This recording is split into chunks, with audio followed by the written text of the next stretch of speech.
Counting రోజు గాని counting తర్వాత గాని గొడవలు పడడానికి లేదు. ఎవరు కూడాను ర్యాలీ గాని విజయోత్సవం గాని చేసుకోవడానికి లేదు. తపాసులు గాని ఇంకో కాల్చడానికి లేదు. ఏమున్నా మీరు ఇంట్లోనే ఉండాలి.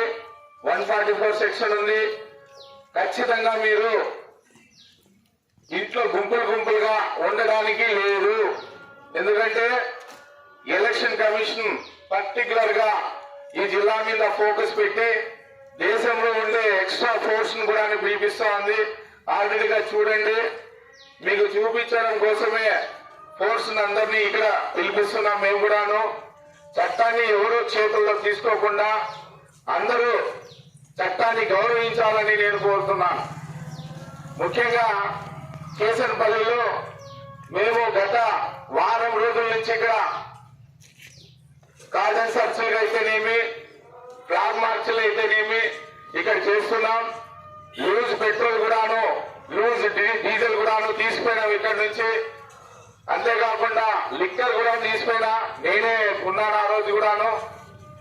సో దయచేసి ఎవరు కూడాను అసాంఘిక కార్యకలాపాలకు సంబంధించినటువంటి ఐటమ్స్ పెట్టుకోకూడదు. అవి మీతో ఉంటే అవి చట్ట వ్యతిరేకం, చట్ట విరోధం. సో దయచేసి అందరూ కూడాను సహకరించి ఊరికి చెడ్డ పేరు లేకుండా మీరందరూ ఊరు వదిలిపోకుండా ఉండాలంటే శాంతియుత వాతావరణంలో ఏ రిజల్ట్ వచ్చినా దాన్ని స్వీకరించాలి. కానీ అంతేగాని ఏదో నా పార్టీ వాడు ఓడిపోయినారని దానికి బాగా కోప్పడి వేరే వాళ్ళ మీద గలాటకపోతే ఇబ్బందులు పడతారు. సో కాబట్టి అందరూ కూడా గ్రహించండి. మేము ఎందుకు చెప్తున్నాం, ఒకవేళ పోలీస్ అనేవాడు ఏ ఒక్కడికి కొమ్ము కాయడం లేదు. మమ్మల్ని నమ్మండి, మేము ఖచ్చితంగా అన్బయాస్డ్ గా మా విధులు మేము నిర్వర్తిస్తున్నాం. ఎక్కడైనా మీకు తేడా వస్తే మమ్మల్ని తెలియజేస్తే ఖచ్చితంగా మేము దాని మీద యాక్షన్ ఉంటుంది. సో దయచేసి ఎవరు కూడాను చట్టం అతిక్రమించి ప్రవర్తించకూడదు. ఆ రోజు కౌంటింగ్ రోజు మీరందరూ మీ ఇళ్లలో ఉంటూ టీవీలో చూసుకోండి. అంతేగాని బయట ఉండడం, అరవడం. ఒక్కసారి ఎఫ్ఐఆర్ పడితే కంట్లో నలుసు లాంటిది.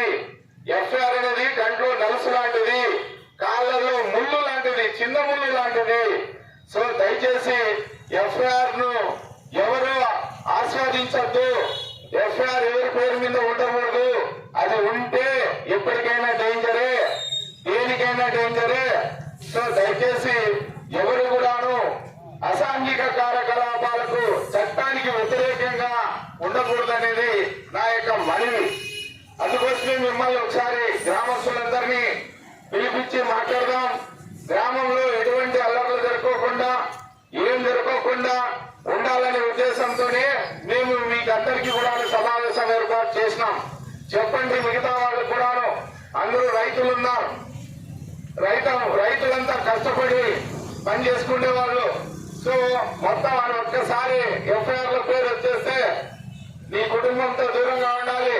రైతు పనికి ఇబ్బంది. ఇప్పుడు మొత్తం అంతా కూడాను వర్షాలు పడుతున్నాయి.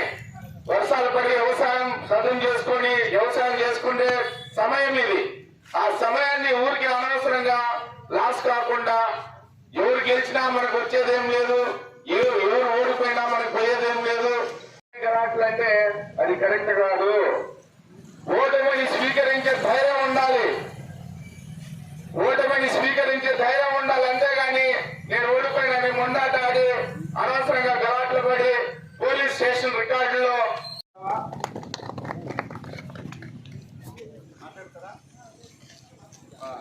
పశువులు పోతున్నాయి.